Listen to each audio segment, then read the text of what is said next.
All right, guys, so we're in the garage now. This is the Skunk 2 intake manifold that we've got on it, and we've got the radium fuel pressure, or the fuel log, that we're going to be putting on. We got a set of injectors in here. They're the Oside Tiger 250cc or 280cc injectors with a 4-point Bosch injector style, which should actually add some real good fuel to this, especially with the ported head on it.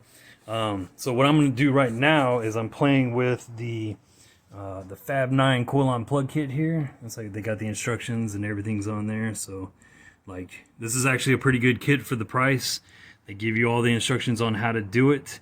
And this plug that's right here is actually located on this, which is the 91 body. The NA is located right here next to where I guess like their windshield washer fluid reservoir is. We went ahead and took that out. So we went ahead and like gave a little slack on this, cut it, so that way we've got the actual wire references here. And it comes with, let's see if you can see it, it is a black wire right here, a brown wire right here, the green wire, and then the red wire here. And they give you like what those are for. So one's for coil 1 and 4, one is for coil 2 and 3, and then the ground, and then the the red is the 12 volt. And they will tell you that up here in all the actual written instructions and stuff. So she's pretty easy setup to to put in. Right now I'm just finishing wrapping it up a little bit. We're gonna tuck it in, and I'm actually gonna mount it to the firewall right there. It's kind of dark in here, but I'll be back in just a second, okay? All right, so everything's on here now. We got a self-tapping screws in there, plugged up, kind of tucked back here around this and under there. Comes around and comes straight up, right onto the valve cover there.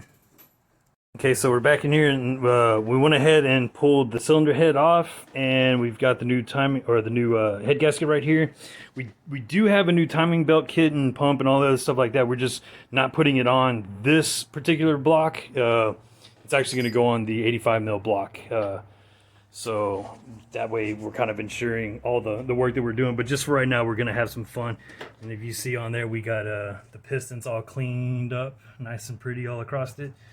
What I'm going to do is I'm going to go ahead and I'm going to put clay like right here in the valley, and then over here on this valley. And when we put the head gasket back on it and torque it down, we're going to go ahead and cycle it over once. We'll cycle it over twice, cycle it over 3 times, and then we'll put it back to TDC, and we'll pull the head back off, and then we'll actually look at the compressed thickness of this. Being that it's only 60 thousandths on the cylinder head, and this is going to have a stock head gasket, it should have plenty clearance, because this is a 9-to-1 compression piston right here for the 94 to 97s. All right, we'll be back in a second. Okay, so now we got the cylinder head on it. We've thrown a couple bolts into it. We're going to torque it down to spec. We're going to go ahead and put the timing belt back on it and cycle it over a couple times, and then we're going to pull it back off to see what that clay looks like. They are all tight. Right, so now we got the actual cylinder head on here. We got everything down. We checked it and clayed it. It was perfectly fine. The exhaust actually was the one that came in more contact than the intake side actually did, so not a big deal on that. We're going to go ahead and be replacing, if you can see down here, we're going to replace the water pump and get a whole new timing kit and stuff in here. But this will be for this particular motor, which is completely stock. And we're going to save the gates set up for the 85 mil block. Next time we will be tackling the fuel lines. I'm going to end up cutting them down here. You can't really see it, but I'm going to cut them down there and run the actual AN fittings and run them up to the Skunk 2 intake manifold. All right, stay tuned to the next episode, and we will be working on that. Thank you.